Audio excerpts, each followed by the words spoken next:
¿Tú por qué crees que tu mamá no te quería decir quién era tu papá? Porque sabía que me iba a lastimar muchísimo. Llega un día en el que yo tengo una discusión muy fuerte con mi mamá. Lo único que me dice es, te voy a decir quién es tu papá. Siento que me hago añicos en ese instante, ¿no? Porque lo reconocí perfectamente, porque es una persona que estuvo en mi vida siempre. Conocí a su esposa, en paz descanse, conozco a sus hijos, mis medios hermanos, y eso impacta. Yo quiero hablar con él, yo lo necesitaba, yo quiero verlo a los ojos y que él me explique qué pasó y me dé su versión. ¿Quién habla? Dije, tu hija. Te quieren borrar donde no estás y no pasó nada, pero sí pasó. Y sí estoy. Y aquí estoy. Si por él fuera, se iría a la tumba con el secreto. Y no, no nos hace bien a nadie, ni a él mismo.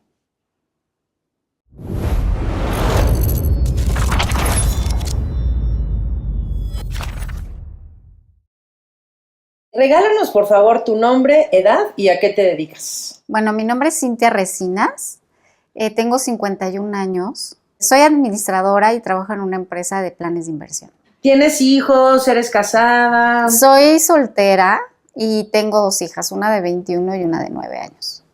Cintia, entre muchas otras cosas, estás en esta entrevista porque quieres exponer a tu abuelo de la infancia.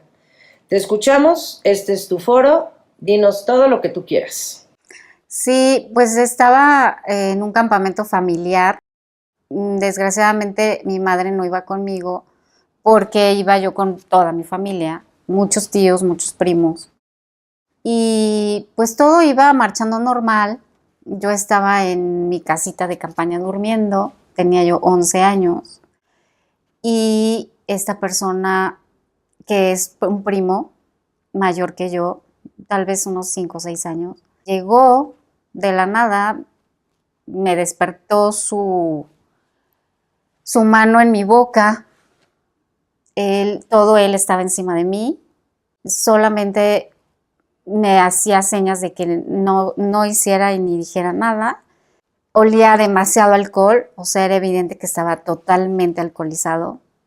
Y yo sentía como pasó, o sea, todas sus manos en mí, o sea, fue una situación bastante fuerte para una niña de 11 años.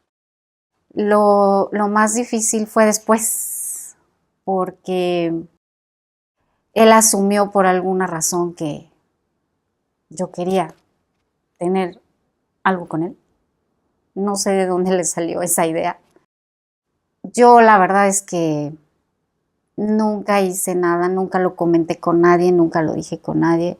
Con la única persona que lo pude haber dicho, cuando yo regresé del campamento, no estaba, que era mi abuela, porque además ese campamento al que me mandaron era el pretexto para mudarme de esa casa, que yo no me quería mudar.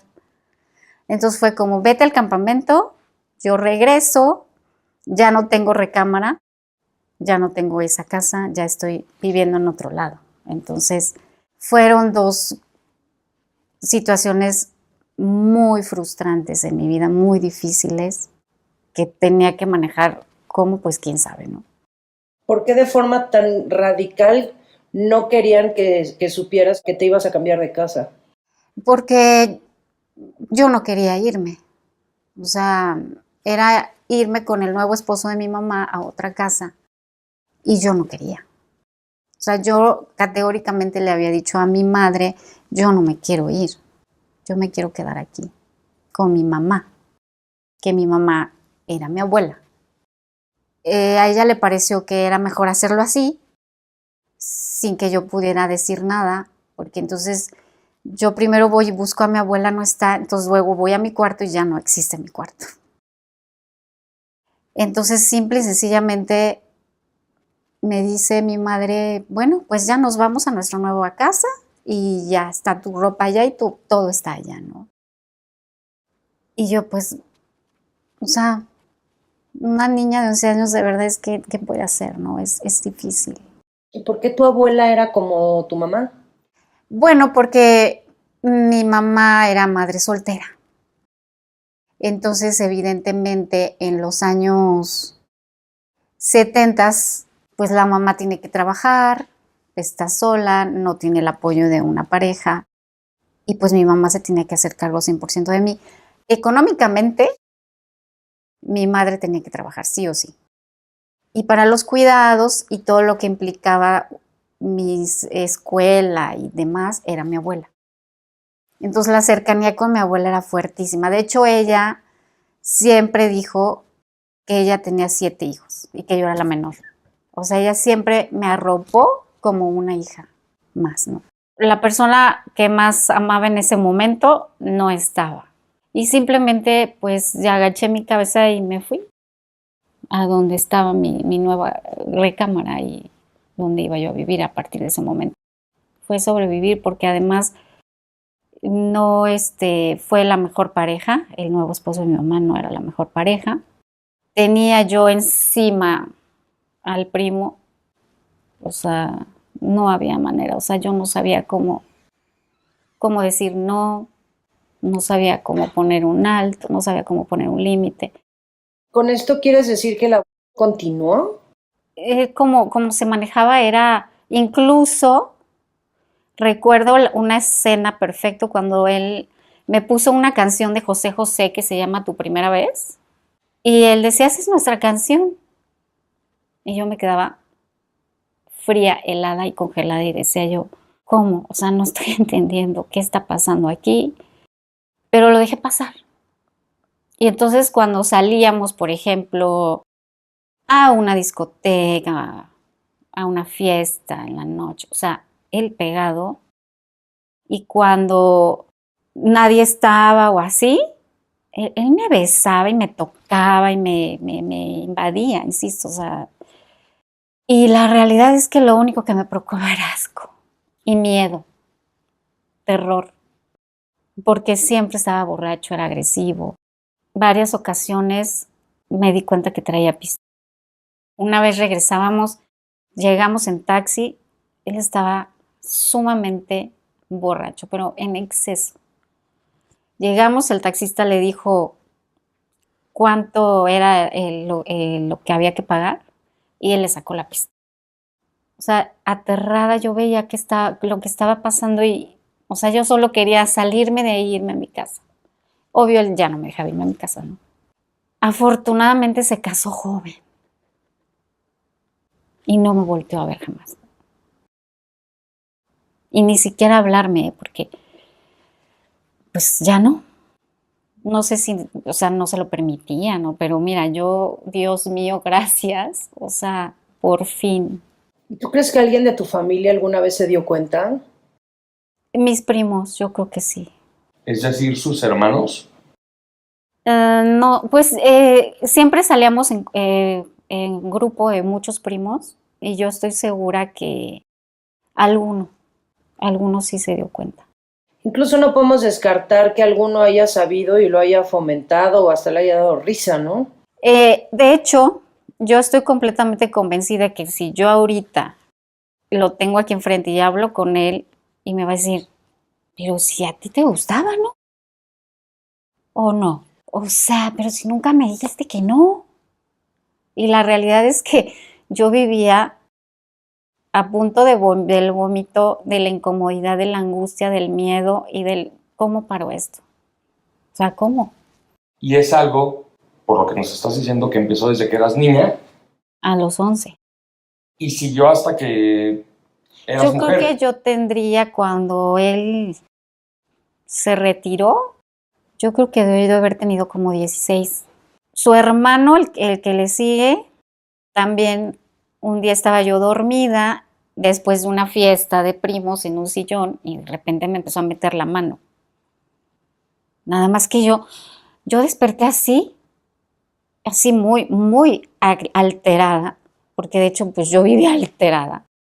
Y entonces como que vio la cara de terror que puse, llegó alguien, bla, bla, bla, y paró. También alcohólico, o sea, los dos alcohólicos, los dos con vidas bastante turbulentas, o sea, muchas mujeres, muchos, no sé, o sea, difícil. ¿Y crees que alguno de ellos haya abusado de alguien más en tu familia? Pues sí, tengo entendido que sí. Alguna vez tuve una conversación con la pareja del segundo hermano. Ella sufría de ese hermano y me decía llorando, es que me dicen que es violento y yo no les creo, estoy confundida. Y yo le dije, créeles, por favor. Y hablaba del hermano, del que me ve a mí. Y le dije yo, por favor, créeles, te lo suplico. Entonces, pues sí, o sea, a mí me queda claro por lo que yo he leído, por lo que yo he sabido, que no es que lo hagan una vez, no, es su forma de vida. No sé si todas reaccionamos igual o no reaccionamos, porque cuando pasa esto, y yo lo bloqueé muchísimos años. O sea, para mí no existió eso, hasta hace 6 años, que yo tuve que llegar a terapia por una relación con un narcisista que sale y entonces me viene toda la información, toda la escena, todo. Y fue muy fuerte, pero fue más fuerte el que la Cintia de hoy tratara de entender a la niña de 11 años de por qué no hiciste nada, por qué no dijiste nada. Si tú ahorita tuvieras una hija de exactamente 11 años, tienes una de 9 y una de 21, pero si tuvieras una de 11 y te dice, mamá, mi primo abusó de mí, ¿le dirías por qué no hiciste nada? No, ¿Qué le dirías? le diría, te amo y vamos a tratar de buscar la manera de que tú te sientas bien. Lo tenemos que trabajar y puedes estar bien. Y si le dirías eso a tu hija, ¿por qué te dices a ti con tal nivel de crueldad que no hiciste nada? Pues, buena pregunta. Muy buena pregunta. Pues porque yo creo que lo primero que tenemos que entender es que tenemos que ser compasivos con uno mismo y perdonarnos primero uno mismo. Preciosa, pero tú no tienes nada que perdonarte. Tú sobreviviste a un acto de violencia pura y dura siendo todavía una niña. Tú no tienes nada que perdonarte a ti. Yo veía a mi hija cuando tenía 11 y la recuerdo cuando tenía 11, o veo que le faltan 2 años para tener 11 y digo, no, o sea, nadie debería pasar por eso. Nadie debería pasar por eso, de verdad. Ni tampoco nadie debería sentir Culpa. culpa o sentir una necesidad de perdonarte a ti misma porque ¿qué sientes que te tienes que perdonar a ti misma? Por ejemplo, la primera vez había mucha gente a mi lado, todas dormidas. Eran mis primas, una tía. Pensé y dije, es que si yo hubiera tratado de golpear a la de al lado, ¿no? O tratado de quitármelo de encima, o hubiera gritado, o lo hubiera pellizcado, ¿por qué no lo hice? O sea, solo me quedé congelada. Solo eso. Oye, viendo a tu hija de 9 años y en el momento en el que tu hija de 21 tuvo 11, tú que eres la mamá de las dos y que las vestías y les hacías de desayunar y las peinabas, ¿tú las veías como dos mujeres perfectamente capaces de defenderse a sí mismas de actos violentos? No, jamás. ¿Tú eras capaz de defenderte? No, la verdad es que no, porque ni siquiera entendía qué estaba pasando. Y aún a esta edad, si un hombre te duplica la fuerza física, tampoco tienes gran cosa de chance de defenderte. Es correcto. Siempre he sido muy chiquita y efectivamente él es muy grande. Aparte de que era muy grande de complexión, o es muy grande de complexión, era mucho más grande de edad. Entonces, efectivamente era prácticamente imposible. Oye, si este video, esta entrevista llega a manos, ojos, oídos de este tipo, vas a ver perfectamente bien quién es. Sí, ¿Qué te gustaría decirle? que me destruyó la vida, mi niñez, y que ahí empezó mi historia de relaciones tóxicas con todos los hombres que se me acercaban. Ahí empezó. Y fue muchos años de vivir en la ignorancia y en la inconsciencia, de no saber por qué actuaba yo como actuaba y por qué se me acercaban personas tan tóxicas y por qué mis relaciones siempre terminaban tan mal y eran tan dolorosas. Ok, ¿nos quieres platicar, Cintia, acerca de cómo es o cómo era tu mamá contigo en la infancia y en la adolescencia? Pues mira, mi madre siempre fue muy responsable conmigo. Trabajaba muchísimo, y estudió justo cuando yo era pequeña, ella decidió que iba a regresar a la escuela y sé que lo hizo por mí, ¿no?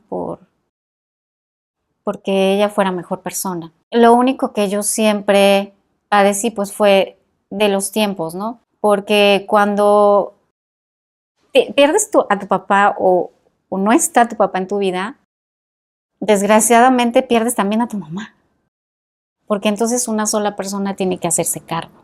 Aunque sea por las razones distintas, pero también pierdes a la otra parte, en este caso a mi mamá, porque ella tenía que trabajar tanto que no podía estar conmigo como yo hubiera querido, como cualquier hijo quiere que esté su mamá con él, ¿no? En su momento me cuentan, porque no lo recuerdo, yo lloraba mucho cuando ella se iba a trabajar. Y sé que eso también me afectó bastante en mi personalidad, porque yo fui una niña insegura, muy dependiente. Lo que sí te puedo decir es que fue una mamá impecable, ¿no? Un gran ejemplo siempre. No era de irse de fiesta o abandonarme por días, como he oído otras historias. La realidad es que no. Siempre ella trabajando para mí y que no me faltara nada, ¿no? Y entonces la sustituye mi abuela, que es la que realmente se encarga siempre de mí, al 100%. Sí, digamos que tu mamá fue la que se hizo la proveedora Así es, y tu abuela es quien te crió. la cuidadora. Ujú. Totalmente, así funcionábamos. Y cuando estás chico, pues no reparas mucho en eso. La verdad es que funcionábamos muy bien. Mi abuela también era, bueno, o sea, ¿qué te puedo decir? Era de sentarse a cepillarme el cabello hasta que quedara perfectamente hermoso, dedicada al 1000% a mí, o sea, la verdad, ¿no? O sea, súper entregada a que yo estuviera todo lo que necesitaba. Entonces, podemos decir que tu familia estaba conformada por tu abuela, tu mamá y tú. No, vivíamos en la casa, de hecho yo llegué a vivir con todos mis tíos ahí. Solo uno casado, todos los demás solteros, que eran 5 incluyendo a mi mamá y mis abuelos. Entonces a mí me tocó prácticamente tener un montón de papás y un montón de mamás, ¿no? Porque al final, pues, de algún modo, si vives con todos y todos, pues intervienen de un modo u otro, ¿no? Sé que el tema principal que vamos a tocar en tu entrevista es el tema precisamente de tu papá. Sí. ¿Y tu papá? ¿Cómo figuraba? ¿Te cuestionabas dónde está mi papá? Fíjate que sí, eso sucedió cuando entré al colegio. Y entonces, pues te preguntan, ¿y por qué nunca viene tu papá? Y yo, ¿mi papá? Porque yo le decía papá a mi abuelo. Y entonces, sí, pues porque está en la casa, pero entonces yo sabía que algo no estaba ahí como funcionando muy bien, porque yo veía a los verdaderos papás que no eran los abuelos, ¿no? Y entonces, ¿y dónde trabaja? Y yo, no trabaja, porque mi abuelo era jubilado, ¿no? Y entonces empiezo a tener que yo misma cuestionarme, caray, algo no está funcionando aquí, ¿no? Y entonces, pues pregunto a mi mamá y mi mamá, pues solo me dice, no, es que vive en otro país, no me dice más nada. Estuve rodeada de mucha gente, fui muy querida, pero que yo necesitaba a mis papás.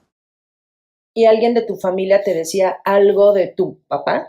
nadie, porque además mi mamá era hermética y no, nadie sabía nada. O sea, no sabían de quién eras hija. No, Solamente lo sabía ella. así es. Hasta hace 6 años. ¡Wow! O sea, ¿te enteraste hace 6 años quién es tu papá? Ujú. Pasa tu infancia, adolescencia, y pues en algún momento te casaste o te juntaste con alguien o conociste a alguien con quien tuviste a tu primera hija. Sí, sí tuve un matrimonio convencional, o sea, te casas por el civil, te casas por la iglesia, la fiesta, la luna de miel, ¿no? Él es un gran hombre, a la fecha es un papá muy presente, es súper, súper presente con su hija. Incluso cuando hemos necesitado un apoyo extra nos los ha dado, porque después yo tuve una situación con el papá de mi otra hija y él nos apoyó, ¿no? La verdad, incondicionalmente no tengo ninguna queja, solo que nos casamos muy inmaduros, estábamos muy jóvenes, yo creo que nunca nos percatamos que ni siquiera teníamos tanto en común y eso ganó, o sea, la inmadurez, la poca compatibilidad pero siempre fue algo súper, súper respetuoso. La separación fue muy respetuosa y todo ha sido en un ambiente muy cordial a la fecha. ¿Cuántos años tenían cuando se Yo casaron? tenía 26 y él tenía 29. Entonces, yo creo que no estábamos listos. Hoy veo y escucho que hay hasta acuerdos prenupciales, ¿no? O de verdad los nuevos matrimonios ya ni se casan, porque saben que a lo mejor pues, puede que no funcione. Y para nosotros se tiene que hacer lo que se tiene que hacer como debe ser, y nos tenemos que casar, y tenemos que tener hijitos, y ya sabes, ¿no? Y la verdad es que no sabíamos ni qué estábamos haciendo. Esa es la realidad. Pero después lo llevamos muy bien a la fecha.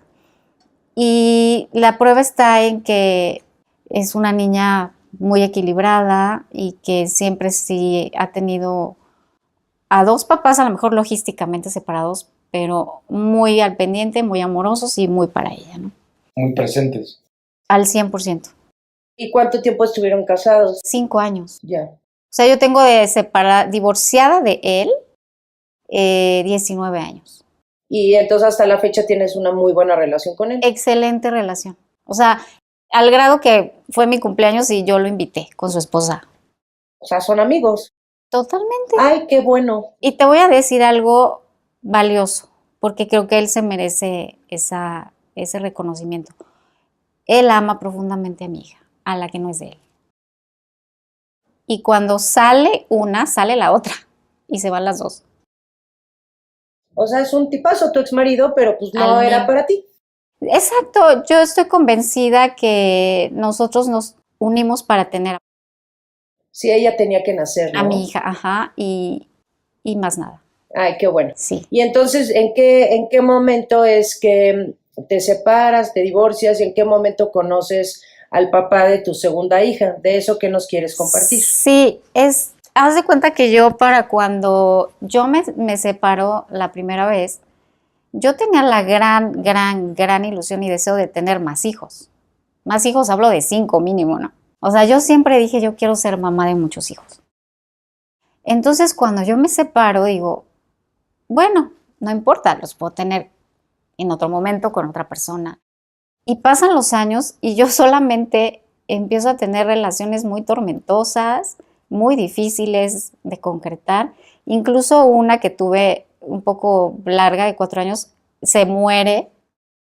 O sea, aunque hubiésemos hablado de tener hijos, porque sí lo hablamos, o sea, se muere. Entonces era como, mis planes cada vez se veían más lejanos y yo decía, no, bueno. La verdad es que no llevé bien ese duelo, esa es la realidad. No hice ese duelo como debía haberlo hecho. Y entonces yo seguía buscando parejas nada más para estar sola y qué tal que puedo tener un hijo, ¿no? O sea, cosa que eso no va a resultar nunca. Y no importa quién eres, si no eres, o no importa. O que me hagas a mí o que me lastimes, no importa, ¿no? O sea, yo muy mal, muy lastimada, muy herida sin saber y muy inconsciente, ¿no? Y sin cero trabajo personal de por medio, pues nada más vas ahí sobreviviendo, ¿no? Después de varios intentos de relaciones así, en una reunión de exalumnos de secundaria me topo con el niño que más me gustaba en la secundaria, empezamos a platicar y es como, wow, sigue siendo guapo, por lo menos a mí me lo parecía. Porque bueno, ahora hasta eso me da risa, ¿no? O sea, lo veo y digo, no, bueno.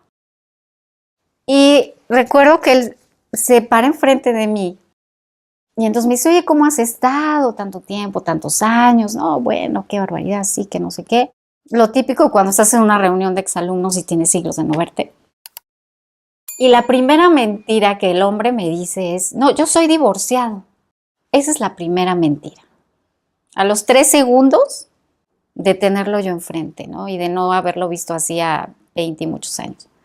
Y me dice, oye, tu amiga me dijo que yo te gustaba cuando estábamos chicos en la secundaria. Y yo, ay, amiga, ay, tú también me gustabas. Y es como, wow, ¿no? Aquí creo que el único punto de quiebre y la diferencia con las otras relaciones anteriores o conatos de relación fue que yo dije, es que yo te quiero decir mi plan de vida y es que yo quiero tener otro hijo. Y él me dice, yo también. Es mi sueño. Y contigo, más. Y empieza el gran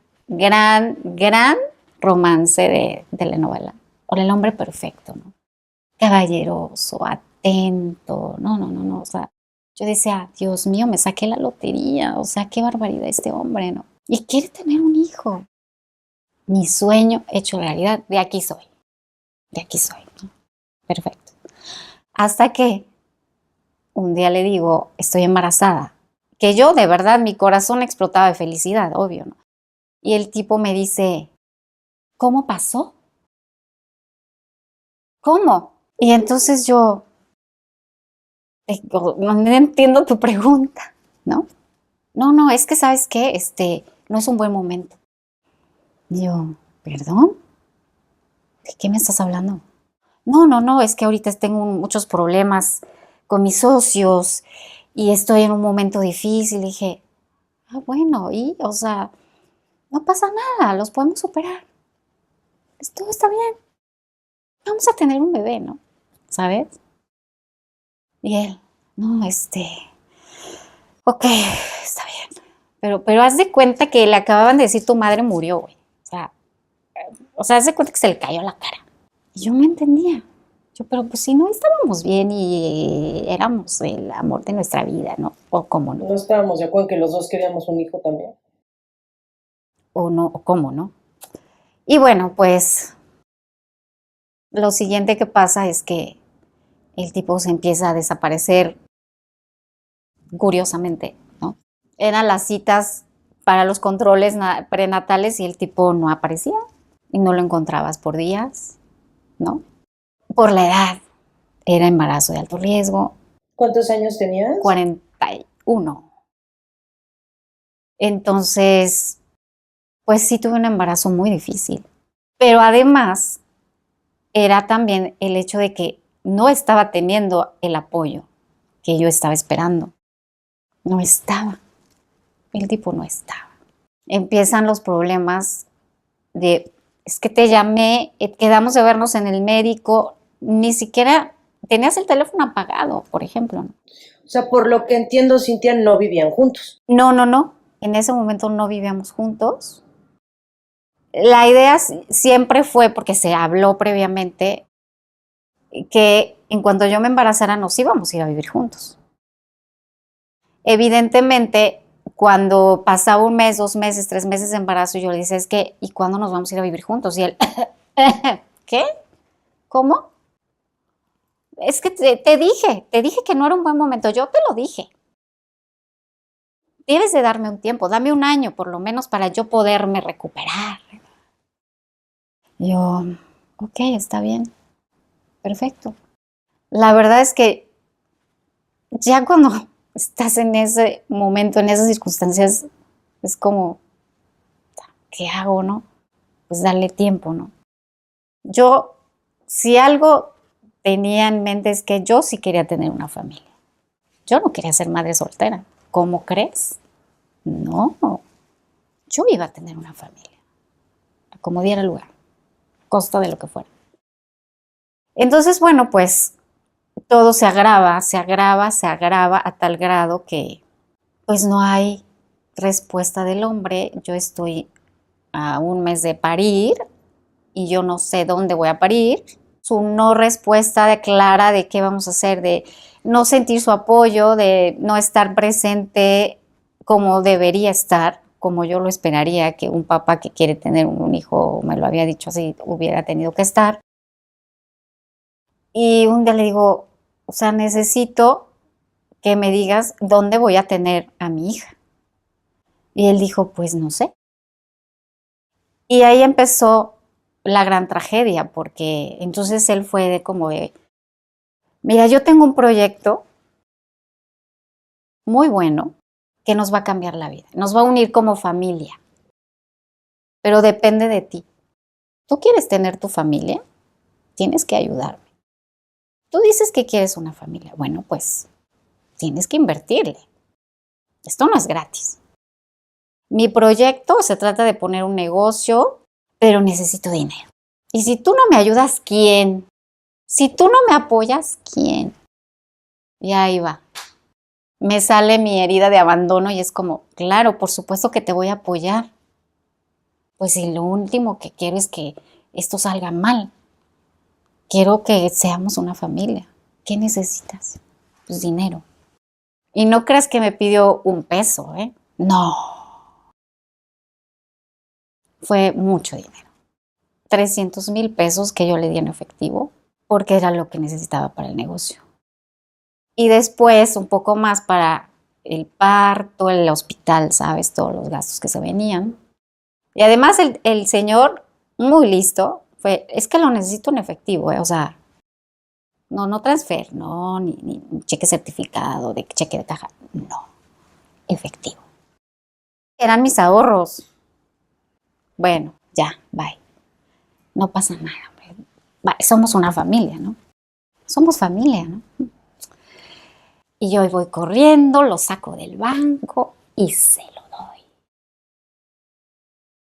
Eso fue, yo creo que un mes antes de que naciera mi pequeña. Yo sigo absorbiendo los gastos hasta diciembre y que yo le digo, oye, disculpa, necesito dinero. O sea, porque tu hija gasta en leche, pañales, ¿sabes? La casa. No tengo. Y seguían sin vivir juntos, obvio. No, él ya estaba ahí, aunque un poco intermitente, y con la promesa de estamos buscando un lugar, yo estoy buscando un lugar, nos vamos a ir pronto, en lo que jale el negocio, ¿sabes? Y entonces estaba intermitente, y esa intermitencia en que residía él, ¿dónde vivía además de contigo? Con su mamá. ¿Y por qué no se iba de casa de su mamá? Yo al final le exigí, le dije, no, es que tienes que estar aquí. O sea, yo no voy a estar sola, neta. Y cuando quieras venir y no, te vienes, por favor. No desean mucho, solamente el mismo método. O sea, desaparezco porque estaba ocupado y ¿por qué no me contestaste el teléfono en 3 días? Estaba ocupado, trabajando.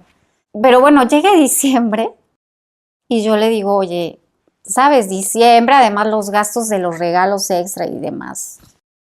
O por lo menos es a lo que yo estoy acostumbrada en mi casa, ¿no? Me dice, no, pues no tengo. Y yo, ¿por? ¿Y el negocio? ¿Cuál negocio? Me dice. Hoy me río, neta, hoy me muero de risa. Pero no tienes idea lo que yo sentí cuando él me dijo, ¿cuál negocio? Dije, te di un dinero. ¿A mí? Yo no me acuerdo. ¿Así? ¿Te lo dijo así de cínico? Sí. Y yo, no puede ser, o sea, ¿y qué? O sea, y ya, sí, ¿qué vamos a hacer? No, o sea, yo lo estoy resolviendo. O sea, tú no te preocupes. Eventualmente llegaba un poco de dinero a la casa, eventualmente, como para no morir de hambre, ¿no? ¿Pero no te aceptó que le habías dado el dinero? No, jamás. Jamás en la vida. ¿Qué decía? Nada más se quedaba callado y se hacía el enojado y se iba. Siempre fue su gran salida. Ofenderse. Ay, tú siempre estás molestando. De los pleitos más fuertes que tuve con él fue cuando una vez le hablé y le dije, no tengo pañales ni leche. Me dijo, ¿en serio nada más hablas para molestar? ¿En serio no sabes hacer otra cosa? Y yo, ¿cómo es posible, no? Así estuvimos un año en que nos cortaban la luz. Pero tú habías dejado tu trabajo. Yo me dedicaba en ese entonces a las cremerías. Pero eso también es, híjole. Yo ya no podía atenderla por el embarazo. Entonces yo la traspasé. Y como el comprador tenía cuenta de HSBC y el individuo también, se lo deposité a él. Entonces, creo que sobra decir qué pasó, ¿verdad? Él me decía, yo tengo ahí tu dinero. Y yo le decía, pues ya dámelo, ¿no? Ah, sí, espérame porque está como invertido a plazo, pero yo te lo voy a dar, ¿eh? Esto antes de pedirte los 300,000. Eso fue antes, efectivamente, eso fue antes. Entonces, bueno, pues llegó un momento en que fue realmente insostenible, empezando por la parte emocional, por la parte económica y por la parte psicológica, porque era realmente una tortura. El no saber de él, cuando se le daba la gana aparecía y cuando no, el no tener un peso, el tener una criatura amamantando aquí. Y mi historia que yo me había contado de yo voy a tener una familia. Yo sabía que eso ya era insostenible, ¿no? Pero yo ahí estaba. Pasó un año y empezó él a comportarse raro, ¿sabes? A perfumarse demasiado. Es ese instinto, ese de, ¿qué está pasando aquí, no? Y de repente llegaba y echaba un juego de llaves así y lo dejaba en la mesa. Y yo decía, ¿de dónde es ese juego de llaves? ¿Por qué el tipo está tan perfumado y tan, no? Y además, sus ausencias mucho más evidentes, ¿no? Yo me metí a bañar a la bebecita, ya sabes, en un lugar templado, que no le dé corriente de aire, ¿no? Y me tardaba en lo que se dormía, ya sabes. Y cuando yo salía, ya no estaba. Y se tardaba horas en regresar. Y esas cosas es como, ¿qué está pasando? Y yo le marcaba y no me contestaba, ¿no? Y otra vez me dijo, yo voy a ir con mi tío a vender un carro, pero nos vamos a quedar allá a dormir y no voy a venir. Y se llevó su maleta. Y de repente regresa y aparece yo, no que no ibas a venir a dormir. Ah, no, es que se canceló el trato y pues ya me vine. Ok, pero no, a mí me brincaba y yo decía, o sea, sí, ¿sabes? Es como cuando en tu escala de valores puedo soportar que me robes dinero, puedo vivir con eso probablemente, pero no puedo soportar que me veas la cara. Eso no puedo, ¿sabes? Así funcionaba yo, esa es la realidad. O sea, en el fondo yo sabía que me había robado, pero cuando empiezo a ver este comportamiento dije, no, esto no. Entonces yo empiezo a tratar de indagar más. Él no dormía conmigo porque se la pasaba en la sala, pero un día llega a la cama a las 5 de la mañana y prende el celular y la pantalla me despierta a mí, ¿sabes? Y yo veo, y yo grabándolo en mi cabeza, ¿no? Dije, un día esta información me va a servir. Porque además el tipo se metía el teléfono en la cola, literal. No tardé mucho en ocupar esa información. Entonces él se levanta y es como, ay, no hay nada de desayunar. Y yo, efectivamente, no hay nada. Voy al súper. Se fue. Y en eso empiezo a oír que llegan mensajes, pero un montón. Y yo no puedo creerlo. Dejó el teléfono. O sea, es ese momento en el que sabes qué tienes que hacer, sabes qué va a pasar y no lo quieres hacer. Porque tienes miedo. Porque tienes terror. Porque yo sabía que lo que iba a encontrar no me iba a gustar y no iba a haber vuelta atrás. Solo dije, Dios, solo necesito que me des fuerza. Porque ahora no nada más tengo una hija, tengo 2. Y una tiene 1 año. Solo eso te pido. Dame fuerza para hacer lo que tengo que hacer. Desbloqueé. Primera opción WhatsApp. Era una de sus, literal, 5 novias que tenía al mismo tiempo. Que le decía, mi amor, perdóname por no poderme haber quedado anoche a dormir contigo. Pero tengo una pregunta. ¿Me tengo que tomar la pastilla del día siguiente? Qué noche tan maravillosa. No, o sea, yo me quería morir. Pero morir. Pero además abajo había otro chat de otra que le estaba dando los buenos días y otro chat de otra que le dijo, oye, es que no encuentro las llaves, porque además yo le robé las llaves que dejaba siempre en la mesita. Yo se las escondí. ¿Y dónde dejaste las llaves? Y él las perdí.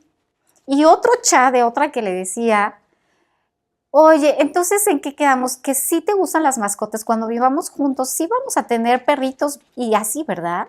O sea, entonces cuando él decía que vivía en casa de su mamá, seguramente vivía en casa de una novia. De muchas, claro, por supuesto. ¿Tú te imaginabas eso o tú te imaginabas que estabas saliendo solamente con una mujer más? No, evidentemente mi sospecha, dije, está saliendo con alguien más, no con miles más. Si es que cualquiera se imagina que es una o uno, ¿no? No te imaginas que son 5. Sí, no, eso es brutal, neta, o sea, o sea, no lo vi venir, te lo juro que no lo vi venir, ni en toda la vida me lo hubiera imaginado. Pero entonces, ¿sabes qué hago yo? Empiezo a sacar capturas de pantalla y a copiar teléfonos. Ni siquiera yo sabía que iba yo a reaccionar así. Honestamente, nunca había estado en una situación ni parecida. Y hasta yo me sorprendí después, ¿no? Dije, ¿de dónde se me ocurrió? No sé, pero me ayudó mucho después. A copiar nombres, teléfonos, capturas de pantalla. Regresa nuestro amigo del súper. Y yo le aviento teléfono en la cara, ¿no? No tienes madre, cabrón. No tienes ni tantita madre. Ni tantita. Y su respuesta es, ay, qué desagradable. Yo no puedo estar con una celópata loca, desquiciada. Así que yo agarro mis cosas y me voy. O sea, no, yo no lo estoy corriendo. Él se va. ¿Por qué no, verdad? Y su actitud de soberbia tan, ¿no? De, ay, o sea, desdeñosa. Estás loca, en serio, ¿no? Y yo, sí, que quería yo entre morirme, entre matarlo, ¿sabes? Entre no entiendo qué está pasando.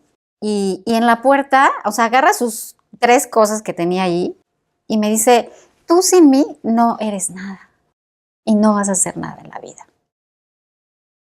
Y se va. Y yo, literal, con 50 centavos en mi cartera, sin leche, sin pañales y con mi sueño de mi vida destruido, ¿no? Ahí estaba yo tirada. ¿Tú seguías enamorada de él? Fíjate que no, o sea, la relación se desgastó en ese año anterior muchísimo, la relación de pareja, porque yo no volví a tener relaciones con él íntimas. A partir de que nació mi hija, no volví a tener contacto físico con él. En cambio, sí, pues todos los problemas que comento, y eso pues deteriora cualquier relación, la que hubiese habido, ¿no? Y bueno, pues le llamo a mi mamá y le digo, no tengo dinero, pasó esto. Y mi mamá, obvio, me dijo, voy para allá. Y le dije, yo me voy a morir ahorita mismo. Y mi mamá me dijo, no te vas a morir. Yo, no, sí, me quiero morir. Me dijo, ¿y tus hijas? Le dije, pues me muero con ellas, ¿qué más da, no? No, bueno, o sea, mi mamá en 30 minutos ya estaba con maletas en mi casa, ¿no? Y me dijo, aquí nadie se va a morir. Tuve muchísima ayuda en ese momento. Una amiga me dijo, te vas a terapia y por mi cuenta, o sea, porque pues dinero no tenía yo, ¿no? Otro amigo me dijo, te vas a trabajar porque eso te tiene que ayudar a salir adelante. Y empecé a accionar, ¿no? Eso ayuda muchísimo. El tener por quién levantarte ayuda mucho. Y yo agradezco infinitamente haber tenido en ese momento a mis hijas porque yo creo que sin ellas, no. Ellas fueron mi impulso finalmente, ¿no? Empiezo a ir a terapia y es donde por primera vez escucho en mi vida la palabra narcisista, psicópata integrado. Por primera vez en mi vida y me quedo helada. Y investigo y cada vez que leía yo más era impresionante. Es como si le estuvieran sacando una radiografía a nuestro amigo, ¿no? Y me clavo mucho en recuperarme porque de verdad me sentía tan mal como nunca en mi vida.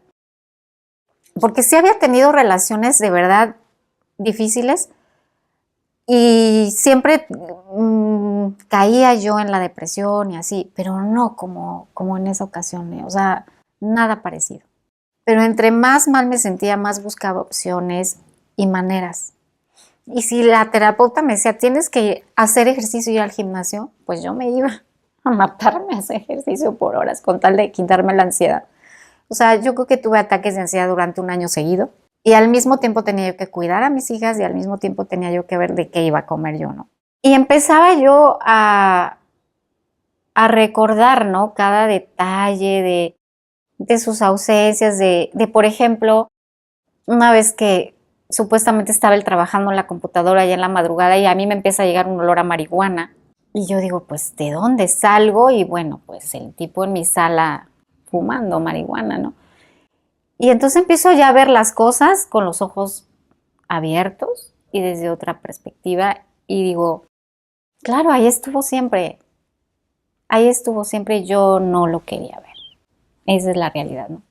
Y quien esté libre de pecado, que lance la primera piedra, porque yo creo que absolutamente todas las personas hemos estado en una relación que nos manipularon y no veíamos que eran malas personas. Sí, la verdad es que hubo muchas alertas y yo las dejé pasar. En mi afán, yo voy a tener una familia. Porque en mi cabeza mi familia era papá, mamá, hijitos.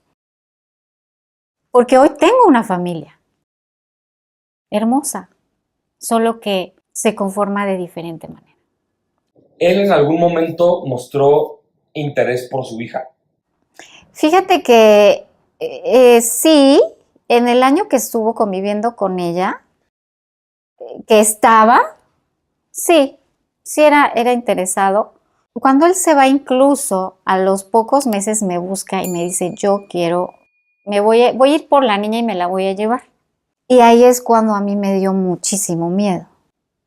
Porque una de las personas con las que él tenía la conversación, que era la de las llaves, con la que se fue a vivir literal en el momento en que yo lo saqué y se fue con ella no tenía hijos. Y me queda claro que era una persona tóxica porque yo hablé con ella. Yo me entrevisté con ella. Y cuando yo le dije, es que él es esto, y tengo pruebas, ¿no? Bla, bla. Me dijo, yo ya sabía. Ella ya tenía tiempo siguiéndolo con detective privado de lo que él hacía y que no hacía. Él ya sabía dónde vivía yo y quién era yo y todo. Y la conversación empieza a tornarse un poquito tétrica cuando ella me dice, yo sé quién es él, pero a mí no me va a hacer lo mismo. Yo, ¿de qué me estás hablando? Claro, conmigo va a ser diferente. Yo, ¿estás segura? Claro. Mira, perfecto, te llevas el premio mayor, mi reina. Entonces yo salí pensando, está loca. O sea, neta, está muy mal esta vieja. O sea, muy enferma, igual que él. Y cuando él me dice que vive con ella y que va a llevar a mi hija a la casa, dije, no. Es una bebé y la bebé tiene que estar con su mamá y tú no. Y entonces yo decido hacerlo vía legal, que un juez, entonces yo le contesto, le digo, un juez va a decidir si tú la vas a ver o dónde la vas a ver o cuánto tiempo la vas a ver. Fin de la conversación. Porque para esto mi terapeuta ya me había explicado que con ese tipo de personas lo único que funciona es contacto cero. Y es la última vez que yo tengo una conversación de texto con él, porque de viva voz jamás lo volvimos a hacer. Eso ya casi 10 años. Entonces, empiezo mi proceso legal, empiezo a juntar pruebas, porque hay que avalar tu demanda, ¿no? Y empiezo a enterarme de unas cosas terribles. El tipo está demandado por N cantidad de situaciones y personas, por bancos incluso, por falsificación de documentos, por abuso de confianza, por robo a habitación, y es la lista eterna. Que una conocida de ambos le dio 500,000 pesos para un negocio próspero, curiosamente, y se los robó, nada más que ella sí le hizo firmar pagarés, y 1,001 cosas más. Entonces ya, peor, ¿no? A mí me empieza a dar más miedo, y entonces digo, no, o sea, no lo quiero cerca de mí, ni de mi hija. Entonces, bueno, empieza una lucha legal encarnizada, brutal, donde él me pelea la guardia y custodia de la niña. Se la lleva un domingo, la niña para ese entonces ya tenía 2 años, regresa bien, apenas se hablaba, 2 años, medio mocho. ¿Cómo te fue? Bien. ¿Qué comiste? Arroz. Ok. ¿Estuviste contenta? Sí. Bueno, yo callada. Siguiente visita, se vuelve a ir y otra vez la misma pregunta. ¿Cómo te fue? Bien. ¿Estuviste contenta? Y entonces ella, sí. ¿Todo bien? ¿Comiste? Sí. Ok. Siguiente visita. No quiero ir. ¿Por qué? No quiero y no quiero y no quiero. En la puerta del juzgado y la pequeñita pirinolita de 2 años atrancada, así, y no quiero entrar y no quiero verlo y no quiero hablar con él y no quiero. Y no quiero y no quiero. Me empieza él a insultar y a decir que yo la manipulé para que hiciera eso y digo, ¿cómo puedes hacer eso con una bebé? O sea, es imposible. Es imposible que puedas preparar a una bebé y decirle, oye, cuando estés en la puerta del juzgado, atráncate y luego te tiras y luego lloras y luego, o sea, no puedes hacer eso, por Dios. Y él me atacó a mí y dijo que era violencia vicaria. Y yo más bien decía, ¿qué le hiciste? Que no quiere irse contigo. ¿Qué le hiciste?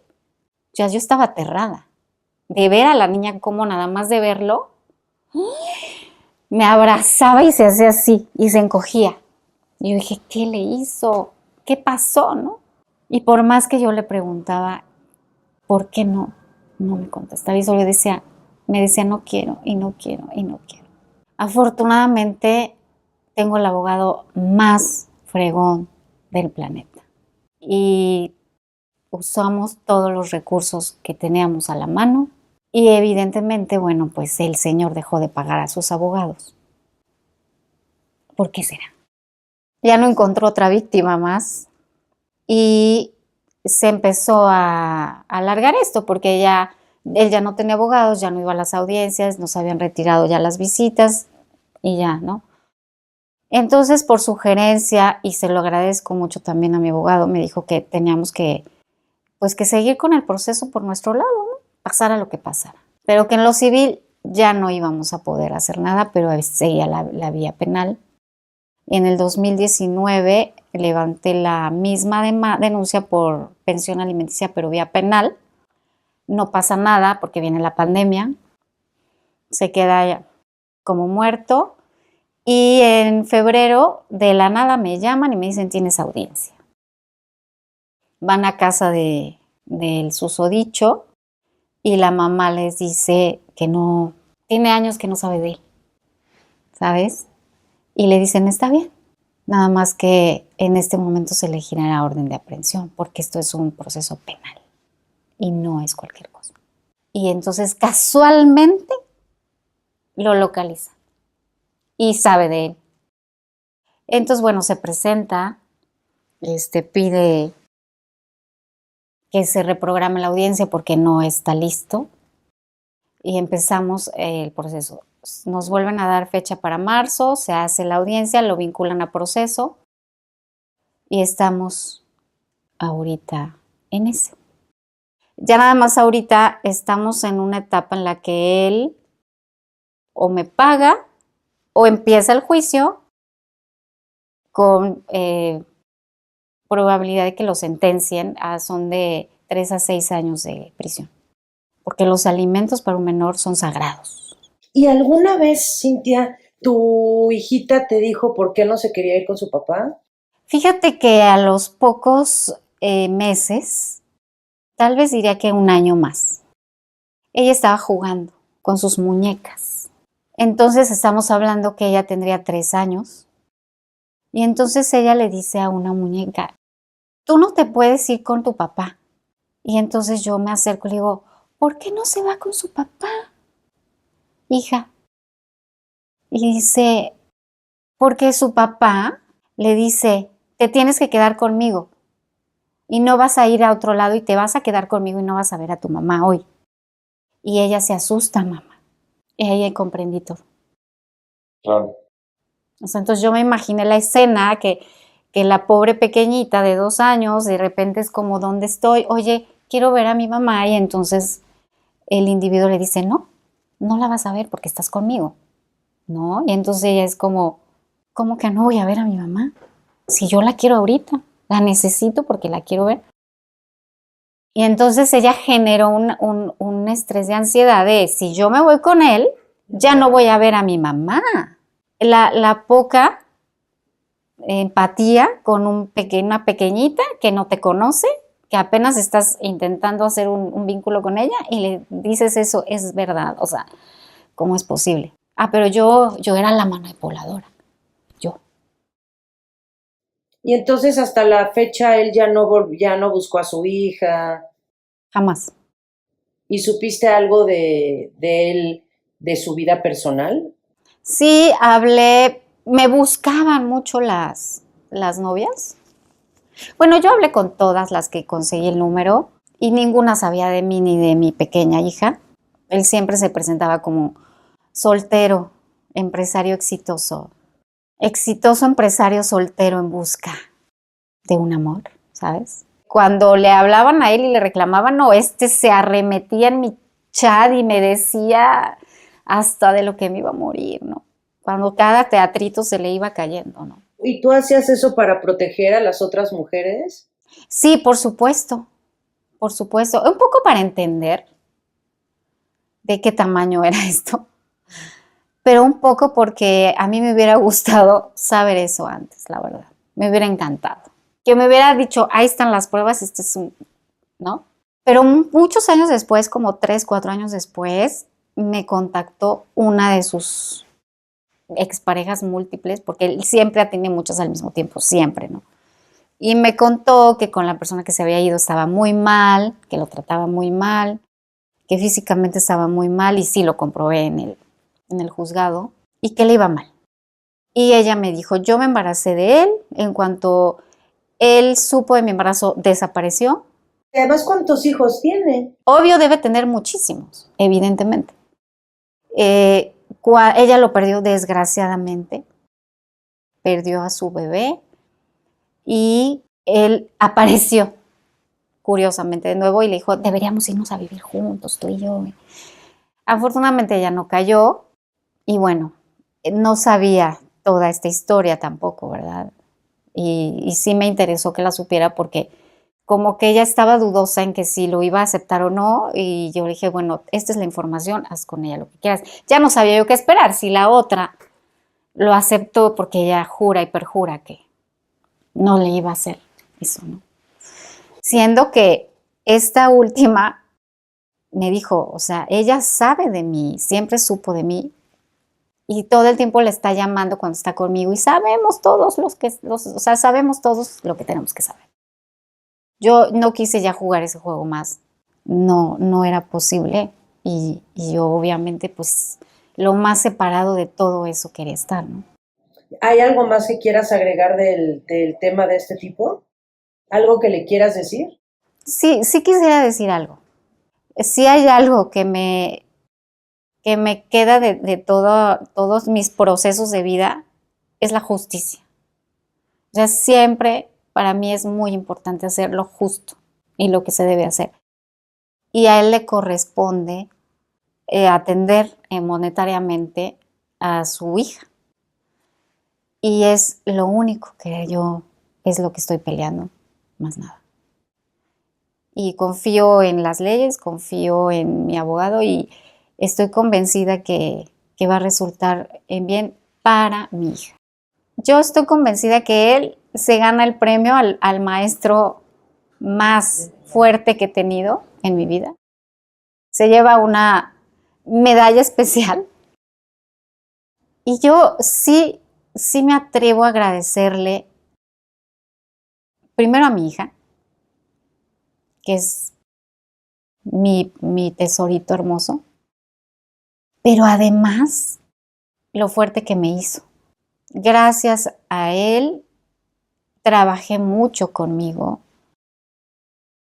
trabajé mucho todas mis deficiencias emocionales y todas mis heridas y todos mis vacíos y gracias a que yo estaba en esa terapia, yo pude trabajar mi abuelo y el tema de mi padre, porque fue lo que siguió en ese proceso por consecuencia natural, era lo que yo tenía que hacer. Y él lo detonó de algún modo u otro. Sí, porque es cuando podríamos decir que tocaste fondo, ¿no? Exacto. Y para realmente poder lograr un trabajo personal que te llevara a la estabilidad emocional, sí o sí, tenías que tocar el tema del abuelo y de tu papá. Totalmente. No había de otra. Yo no me iba a quedar a medias. Si ya había empezado, tenía que seguir, ¿no? Y eso se lo agradezco infinitamente. Que hoy me siento más fortalecida, he logrado sanar muchas cosas. Sigo en un proceso. Estoy convencida que tal vez nunca se termina. Probablemente esos procesos nunca terminan. Pero por lo menos ya estoy muy clara de dónde es lo que tengo que trabajar y dónde son mis áreas de oportunidad, ¿no? Porque hoy no soy una persona que pueda decir, ay, no, ya soy un ser ascendido y yo ya me... No. No, somos un trabajo en proceso, ¿no? Somos un trabajo en proceso, pero me reconozco que he trabajado un montón. De verdad he trabajado un montón. Qué bueno que te des ese apapacho, Cintia, la verdad. De verdad, he trabajado un montón, he crecido un montón y lo sé porque hoy puedo dormir en paz. Ok, vámonos ahora sí al tema de tu papá. Ya nos platicaste lo que te decía tu mamá, que vivía en otro país, cuánta falta te hizo, en qué momento empezaste a querer investigar quién es tu papá. Platícanos todo lo que quieras de eso. Conforme iba yo creciendo, me iba haciendo más falta, cada vez más. Y cada vez yo me volvía más curiosa y cada vez yo le preguntaba más a mi mamá y cada vez me daba historias diferentes. Incluso me llegó a dar nombres. Y entonces yo me enfocaba en ese momento con las herramientas que teníamos, que no había internet. En ese entonces había 2 libros que llegaban a tu domicilio gratis. Uno era la sección amarilla, que eran más o menos de este ancho y tenía mucha publicidad de muchos comercios. Y había otro que era del mismo ancho, pero era directorio telefónico. Y ahí estaban todos los teléfonos que no eran privados, que era la sección blanca, que era lo más cercano que había, buscar el nombre y llamaba y me decían, no sé quién es usted, señorita, ¿de qué me está hablando? Pues no tenía yo éxito, ¿no? Porque sí, encontraba nombres muy parecidos, pero nunca ese en específico. Y entonces yo decía, pero seguro este lo conoce porque se parece el nombre. Y pues era éxito cero, o sea, más bien puro fracaso tras fracaso, llamada tras llamada y no había manera, ¿no? Pues pasa el tiempo y yo sigo con esa parte a la mitad, ¿no? De sentirme que nací yo de la tierrita o yo no sé, porque no puedo saber, ¿no? ¿Qué pasó con esa parte de mí? Y mucha inquietud, demasiada inquietud. Pero lo dejaba por la paz porque la verdad es que me desgastaba y no había respuesta. No pasaba nada. Pero empiezo este proceso de recuperación fuerte y Y sale, siempre sale esa parte, ¿no? Creo que lo he corroborado con muchos conocidos o amigos que hemos crecido como con mamás solas. Siempre queremos saber quién era. Incluso una de mis preguntas directas a mi madre un día fue, mamá, ¿era casado? Dímelo, no va a pasar nada. ¿No?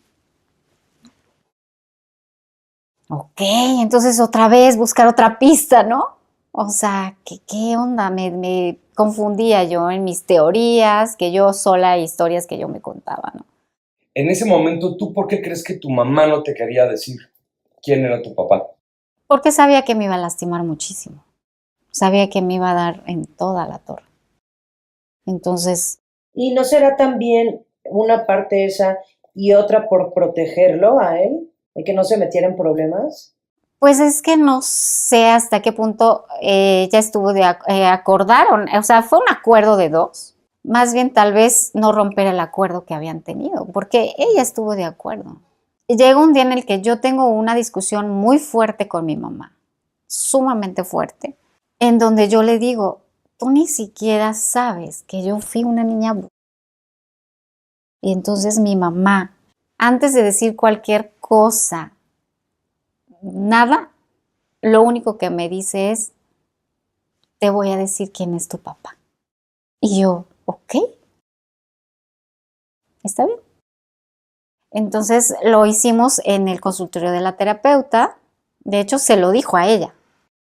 O sea, ellas estaban hablando así, una enfrente de la otra. Yo estaba lejos y ellas tuvieron su conversación. La terapeuta hizo las preguntas, mi mamá las respuestas. La terapeuta la fue llevando a que contara la historia desde el principio. Y al final, la cereza del pastel es, ¿y cómo se llama? Y mi mamá da el nombre. Y yo literalmente siento que me hago añicos en ese instante, ¿no? O sea, ¿Por qué? porque ¿Reconociste el nombre? porque lo reconocí perfectamente, porque es una persona que estuvo en mi vida siempre, que fue el amigo de la familia, con el cual yo conviví toda mi vida, el cual yo conozco, bueno, conocí a su esposa en paz descanse, conozco a sus hijos, mis medios hermanos, y eso impacta. Cintia, ¿qué le contó tu mamá a la terapeuta? Pues le cuenta que se conocieron en un trabajo, que se enamoraron, que tuvieron una relación, que se amaban muchísimo, que tuvieron una relación larga y que pues mi mamá salió embarazada, solo que él no estuvo de acuerdo, no respondió, él se retira de la vida de mi mamá y mía y mi mamá pues queda devastada, ¿no? Se vuelven a encontrar cuando yo tenía 9 meses de edad. Ella le pide que si me va a registrar o algo y él evidentemente le dice no. Se vuelve a retirar. Se vuelven a encontrar cuando yo tengo 5 años y él ni siquiera pregunta por mí. Ya, o sea, ya ni siquiera estoy en la conversación. Y se sigue la vida así, cada quien por su lado, pero por los amigos en común, en algún momento de la vida se vuelven a encontrar y deciden hacer como que no pasó nada. Y así funcionan. Y siguen funcionando durante los años. Hasta la fecha. No, porque cuando mi mamá me lo dice, ella le avisa inmediatamente. Y le dice, ya sabe. Ella ya sabe. Y ellos cortan relación. ¿Y por qué esa negativa tan rotunda de tu papá de tener una relación contigo o por qué estuvo tan en contra de que siquiera nacieras? Porque él era casado, tenía un matrimonio con 3 hijos y no estaba dispuesto a dejarlo. Es decir, tus hermanos, medios hermanos son mayores. Los 3 son mayores que yo. La más chica me ha de llevar unos 3, 4 años. No estoy muy segura, no recuerdo bien las edades exactas, pero la más chiquita de él me lleva a mí como 3, 4 años. Pero él, ¿por qué siempre estuvo en tu vida? ¿De qué forma estaba en tu vida? Porque lo invitaban a mis cumpleaños, porque era amigo de la familia, de mis tíos, ¿sabes? Entonces, pues él iba. Por ejemplo, una vez él nos fue a recoger a una fiesta, a mi mamá y a mí, nos fue a a recoger y nos fue a llevar a la casa en su carro. Recuerdo que lo veíamos un fin de semana en un restaurante, en un Vips. Y él llevaba a la hija chica, a mi hermana. Y nosotras jugábamos y ellos hablaban. Recuerdo cumpleaños de él, de festejarlos en su casa, con su familia. Recuerdo que me visitaba mucho en los negocios. Él conoció a mi hija mayor, a la chiquita ya no. ¿Y cómo te trataba? Pues normal, o sea, realmente... ¿No mostraba gran interés o No, sí? no. Normal, o sea, no mal, tampoco... No, tampoco. A mí me caía muy bien, o sea, yo sentía que era buena onda, el amigo buena onda, simpático, ¿sabes? Y de repente cuando llegaba al negocio y yo decía, ay, hola, ¿qué andas haciendo por aquí? Ay, pasaba por aquí, vine a saludarte, ay, qué buena onda, que no sé qué. Y recuerdo detallitos, así flashazos, que por ejemplo, un cumpleaños de él en su casa, el nieto, o sea, mi sobrino, me hacía mucho la plática. O sea, muy interesado y muy ahí junto a mí. Y entonces él llegó un momento en el que se puso muy nervioso y le dijo, no, ¿sabes qué? Es que tú no tienes por qué estar aquí, vete para allá. Y ya, molesto, enojado. Y entonces a mí me dio gracia, no le tomé importancia. Sí sentía al chico muy interesado y muy, oye, ¿y tú cómo te llamas y por qué? Y bueno, ¿no? Muy interesado. Pero no entendía por qué tan nervioso el tipo, la molestia de mi papá, pero hoy lo entiendo, ¿verdad? O sea, era mi sobrino.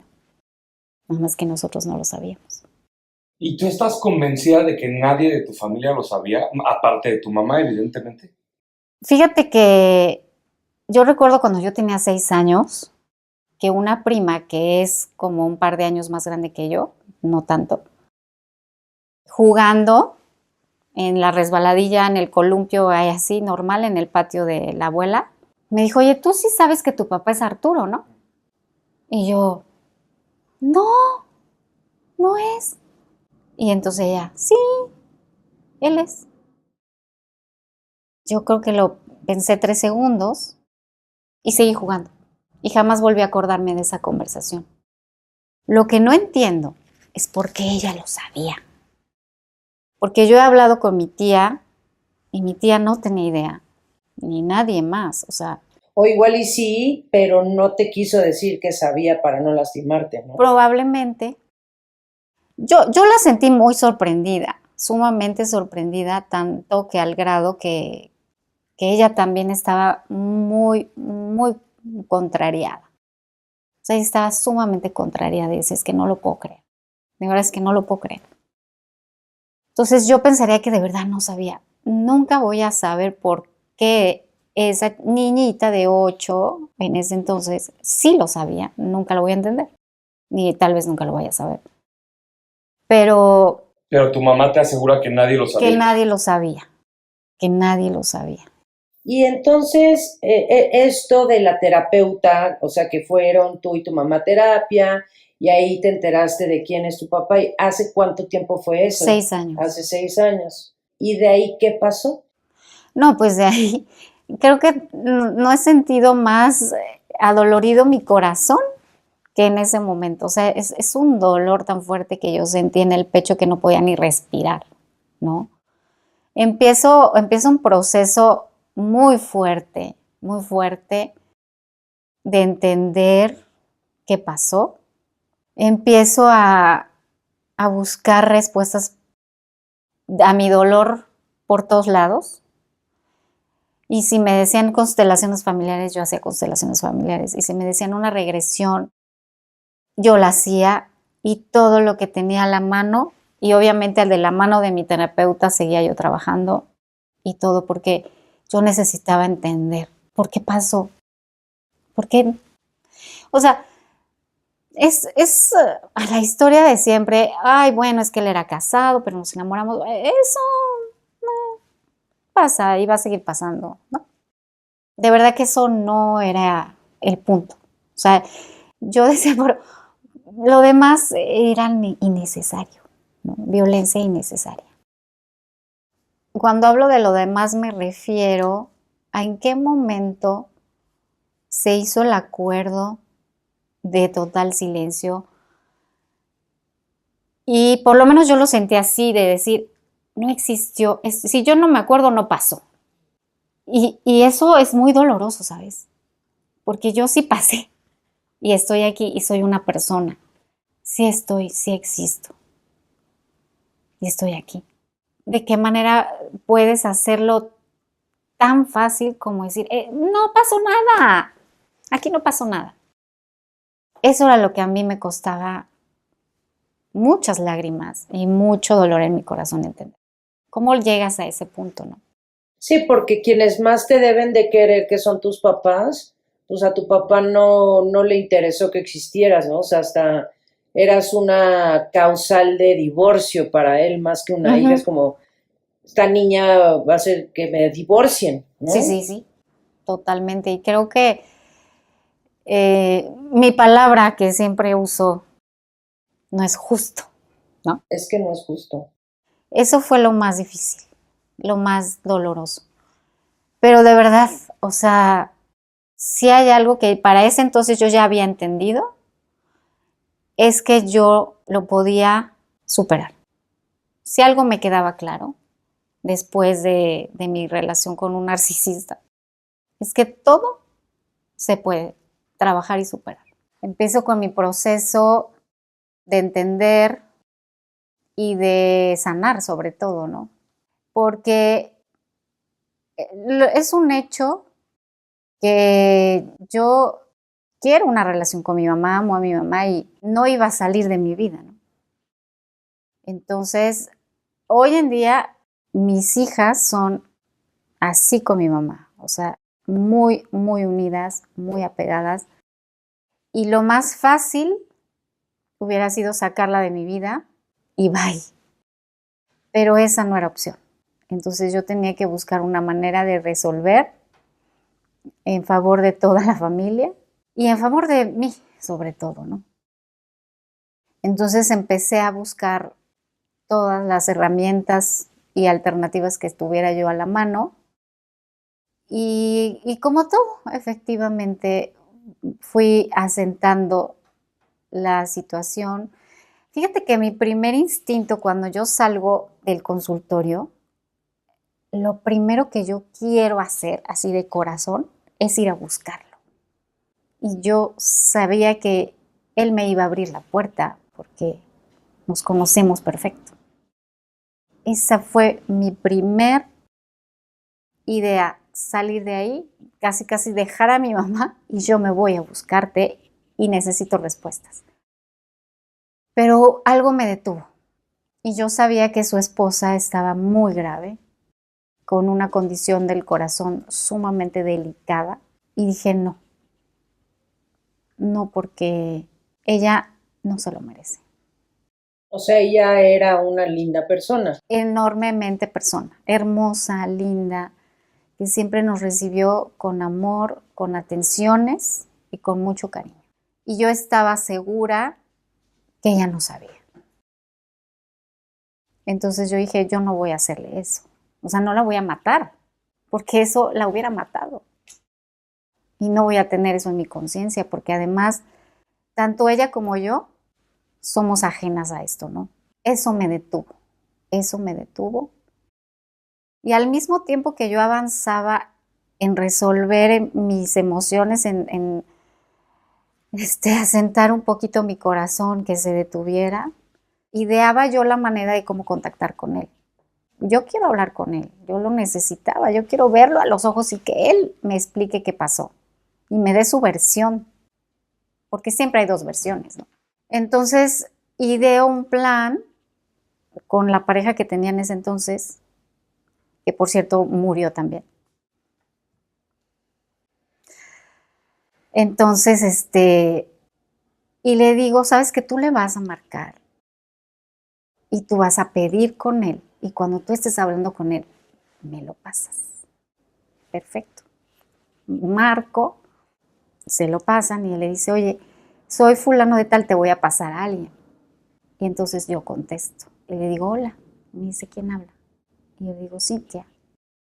¿Cintia? ¿Cintia qué? Le dije, ¿neta? ¿No sabes quién habla? ¿Quién habla? Dije, tu hija. Silencio total del otro lado de la línea. Y le digo, necesito hablar contigo. Silencio total. No había palabras del otro lado. Y le dije, te espero tal día, a tal hora, en tal lugar. Y no falles. No puedes faltar.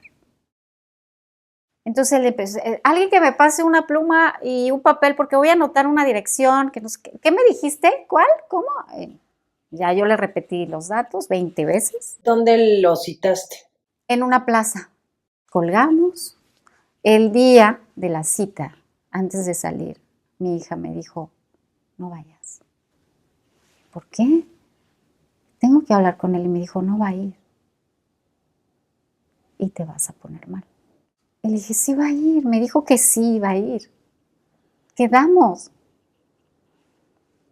Mamá, por favor, ya no más. Y yo le dije, no, es que sí va a ir y voy a estar ahí, o sea. Y me dijo, ok. Entonces me acompañó mi pareja y le dije, vete, porque no quiero que te vea. Le dije, regrésate a la casa. Y él, sí, ajá. Obviamente no me hizo caso, se quedó como muy lejos, pero a la vez donde me tuviera a la vista, empezó a pasar los minutos y los minutos y los minutos. Y no llegaba. Y yo sentía otra vez ese dolor aquí en el pecho que no me dejaba respirar, ¿sabes? Y le marco de nuevo a su casa.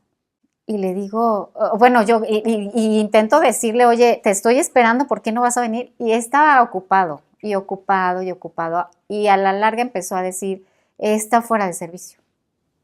Teléfono fuera de servicio. Entonces, pues ya ahí entendí que no iba a llegar. Bueno, pues obviamente me solté llorando amargamente. En ese momento se acerca mi pareja, me consuela, me dice, vas a estar bien. O sea, ya más daño de lo que ha hecho, ya no va a hacer. Ya más que esto, ya no se lo permitas. Pues sí, dije, no, ya no más. Y entonces obviamente empecé mi proceso sin tener la versión de él y sin hablar con él. Bueno, a la fecha no sé de él. A los pocos meses, diría yo que al año, falleció su esposa. Obvio, pues nos avisaron, ¿verdad? ¿Fuiste al velorio? ¿Fueron al velorio? Mi mamá sí fue, yo no. Obviamente yo no lo puedo manejar. Ella sí lo pudo manejar, yo no. Y bueno, es lo último que yo supe. No llegó a la cita y es fecha que no sabes de él nada más que se murió su esposa. Es correcto, sí. Justo estaba yo pensando que si él muriera tampoco sabría yo si me enteraría o no, no sé. No sé. Yo sé que este es un tema que sigue siendo incómodo para mi mamá, evidentemente. Eso, después de la terapia y que tu mamá te dijo el nombre, Jamás volvimos a tocar el tema. hasta Jamás, la fecha. hasta la fecha. Ni tampoco de tu abuso, porque tú nos contaste que ella, como para darle la vuelta a eso, te dijo lo de tu papá. Así es, pero ella no sabe más nada. No tiene ningún tipo de información porque no pregunto. Yo creo que para esa familia de mi padre fue raro que nosotras desapareciéramos así de la nada, ¿no? ¡Fu! Nos esfumamos, ¿no? Cuando la convivencia era bastante frecuente. Y, a ver, o sea, entonces tienes 3 hermanos. Sí, yo tengo 3 hermanos mayores. Que no tienen ni idea que eres su hermana. Que no tienen ni idea, así es. Yo intenté en algún momento contactarlos por Facebook, pero tienen muy bloqueada su cuenta. O sea, no hay manera de mandarles una invitación, un mensaje, nada. Tienen todos los candados habidos y por haber. Y entonces, pues, no me fue posible.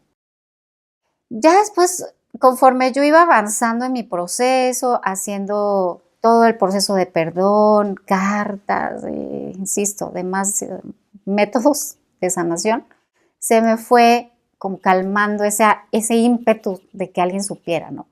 Pero regresa y regresa y regresa a mi vida, ¿sabes? Y es por eso que estás aquí. Y es por eso que estoy aquí, porque hoy en día estoy convencida que los secretos lastiman y hacen muchísimo daño a los involucrados, pero además a todas las personas alrededor. Lastiman el linaje, lo dañan. Quiero que el universo sepa que sí existo y sí estoy. ¿Y quieres compartirnos, Cintia, el nombre de tu papá y el nombre de tus hermanos? Sí, mi papá se llama Arturo, mis hermanos, la mayor es Verónica, el de en medio se llama Joaquín y la más chica se llama Ligia. Y no tengo ninguna expectativa, ¿eh? Estoy segura que como es la Ciudad de México, debe haber al menos otra familia que tenga los mismos nombres. ¿Qué tal este dato? Ellos viven en la colonia Niños Héroes de Chapultepec. Ok. Eso podría ayudar. Ok. Hacerlo aún más, cerrar más las coincidencias, ¿no? Ellos me conocen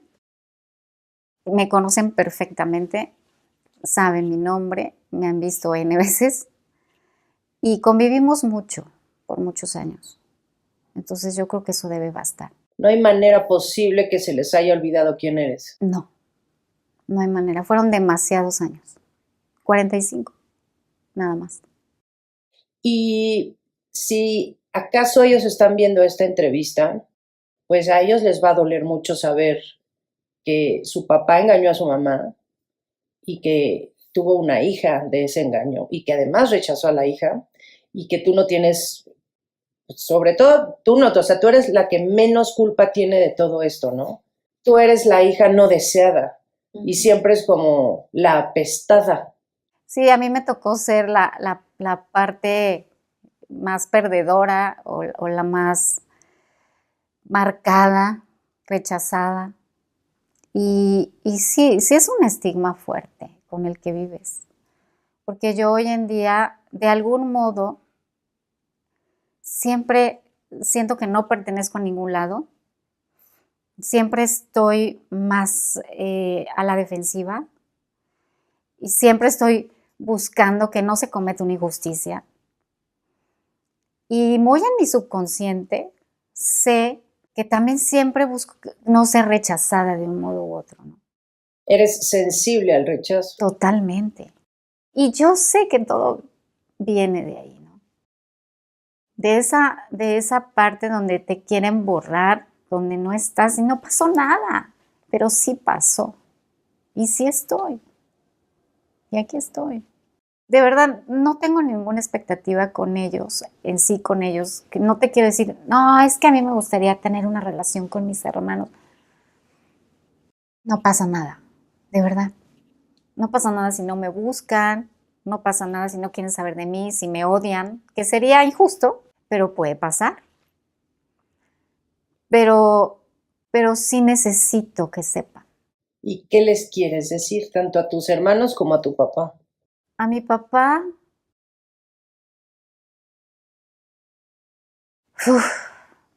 que entiendo que le faltó mucho valor, que no es una persona de valor. Y pues no puedo hacer nada ante eso, ¿no? Y a mis hermanos que entiendan un poquito que los 4 somos víctimas de esto, o sea, no tenemos nada que ver en este rollo. Porque ellos ni nos preguntaron, ni nos pidieron opinión, pasó así. De verdad es una pena que pase, pero pasó. Que entiendan eso nada más. Si por él fuera, se iría a la tumba con el secreto. Y no nos hace bien a nadie, ni a él mismo, ni a sus hijos, ni a sus nietos, tiene dos nietos, ni a mí, ni a mis hijas. Eso no está bien. Y entiendo que no tienes ninguna expectativa de tener relación con tu papá, pero para nada, ¿no? Pero con tus hermanos entiendo que no tienes una expectativa, eso lo puedo entender. Pero, ¿te gustaría? Sí, yo no estoy cerrada, para nada, para nada. Si hay algo que soy, es que no me clavo en odios o en rencores o en... No, para nada. Al contrario, yo siempre quisiera estar bien con todas las personas, no tengo problema. Si ellos aceptan y me buscan, yo con los brazos abiertos. O sea, yo me imagino tenerlos a los 3 y los 4 poder hablar. Híjole, creo que sería hermoso. Podemos compartir el sentir tanto de un lado, como dices tú, de la versión oficial de la esposa oficial y el matrimonio oficial, y lo que es también de este lado, ¿no? Porque yo te voy a decir algo, yo estoy segura que no tuvieron unos padres con un matrimonio feliz. Y eso también es una experiencia que ellos tuvieron que vivir. Y tampoco debió haber sido linda. Evidentemente, si él estaba con otra persona, es que no estaba bien en su casa. Eso es por lógica, ¿no? Y ni dentro de él mismo, ¿no? Sí, no, bueno, eso ya nos queda muy claro, ¿no? Que siempre todo viene de nosotros. En el fondo somos nosotros. Creo que todo buen mentiroso, si hay algo que debe tener claro, es que la verdad siempre sale, tarde o temprano. Tarde o temprano. Siempre.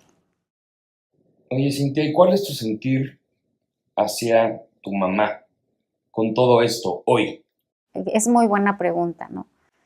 Porque estoy convencida al 100% que mi mamá nunca quiso que esto pasara de este modo.